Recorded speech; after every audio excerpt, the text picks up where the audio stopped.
Distortion that's over 2 times greater. That's a major factor, and we're seeing it 3 and 4 times greater. Now, what's even more troubling is when you look at how children's deaths are being covered. Because children's deaths, of course, are especially tragic to so many of us.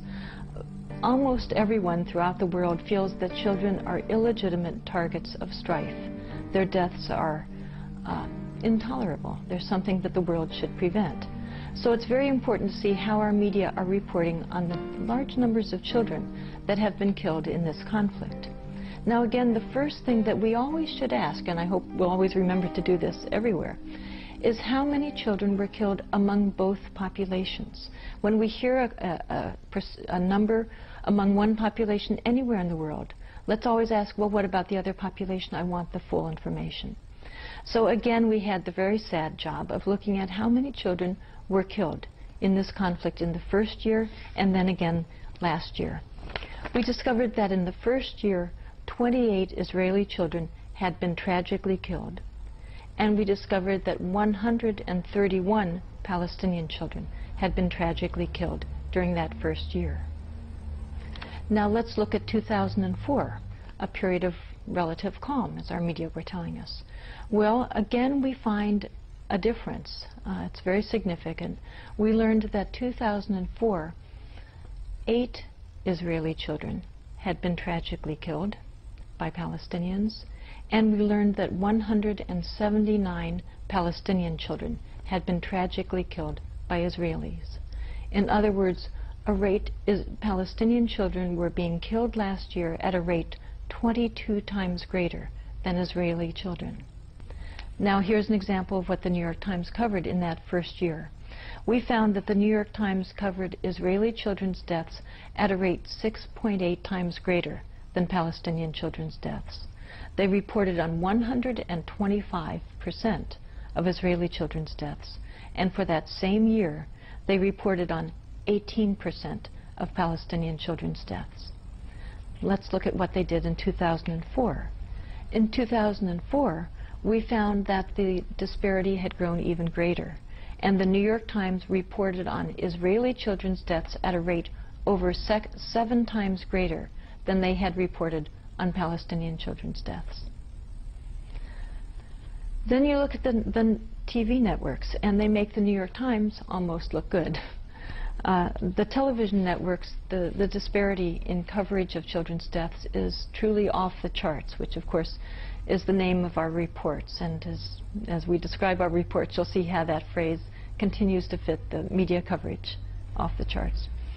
So we found that the networks had covered once again Israeli children's deaths at far greater rates. And remember, we're not even measuring how much time was spent on each death, the wording that was used, how much personal information was given. I have no doubt that that would increase this differential even far greater than I'm describing. We're just talking about a death even having been reported or having been mentioned and finding enormous distortion there. We found that in the first year of covering children's deaths, ABC covered Israeli children's deaths at a rate 13.8 times greater than Palestinian children's deaths. We discovered that CBS covered Israeli deaths at a rate 6.4 times greater than Palestinian children's deaths. We discovered that NBC covered Israeli children's deaths at a rate about 12.5 times greater than Palestinian children's deaths.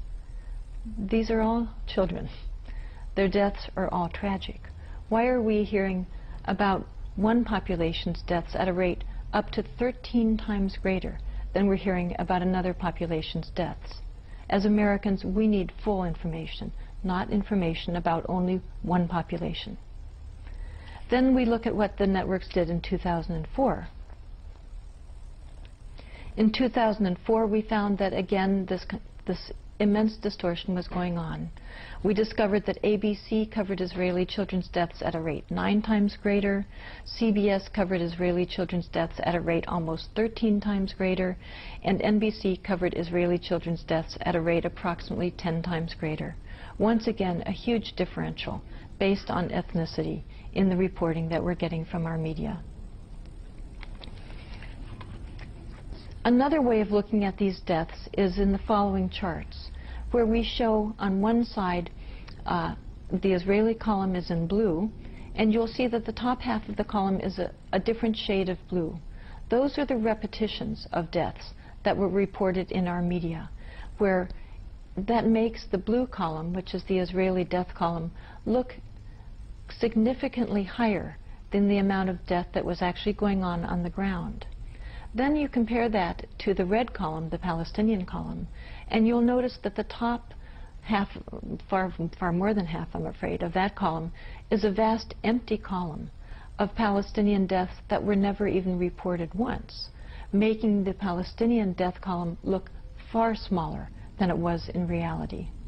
Now, of course, though, that empty column is full of tragedy. Every one of those children or men or women, whoever was killed, is still being mourned by their families, and yet their deaths were invisible to the American population, whose tax money Israel is using. That's why we have to know these facts. Another very revealing way of looking at these deaths is to chart them chronologically. In the following chart, the first line that you'll see is how the New York Times reported the deaths, the Israeli deaths. Now, in the next line, we'll show you the number of Israeli deaths that had actually occurred during that first year. Now, the next line will show how Palestinian deaths were reported in that first year. And the final line will be the number of Palestinian deaths that actually had occurred during that year. As you'll see, in time after time after time, the curves all follow the Israeli death rate, rather than the Palestinian reported deaths following their own death rate. This is startling to me, and I suspect will be startling to many people. Now, I'd like to just mention a few other studies, in addition to these major media that I've just described. Many people perhaps listen to NPR, to National Public Radio, and consider them considerably better. In fact, a number of years ago, there was a boycott and a great deal of pressure by pro-Israel organizations against NPR, saying that NPR was pro-Palestinian. Well, another organization, Fairness and Accuracy in Reporting, FAIR, a very respected media watchdog organization, did a similar study. Actually, their study preceded our studies, of NPR's coverage of deaths. The researcher who did this excellent work, Seth Ackerman, discovered that NPR was reporting Israeli children's deaths at a rate of about 90%, and it was reporting Palestinian children's deaths at a rate of about 20%. Now, does this kind of reporting continue around the country? What about smaller newspapers around the country? We found that typically the reporting actually gets even worse in other publications, partly because many of the deaths of Palestinians are reported in the very last paragraphs of newspaper reports. And so naturally, when a newspaper is cutting a long news report, they cut out a lot of the Palestinian deaths. In some cases, for example, with the San Francisco Chronicle, which used to be my newspaper, we discovered cases, however, where there were deaths reported of Palestinians, in one case of a 9-year-old boy who had been killed.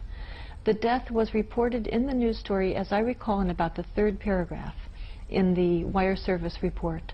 The San Francisco Chronicle foreign desk had cut out that paragraph of the report they printed in their newspaper. So we've discovered, for example, with a 6-month study we did of the San Francisco Chronicle headline coverage of this conflict, that they were reporting on Israeli children's deaths at a rate 30 times greater than they were reporting on Palestinian children's deaths.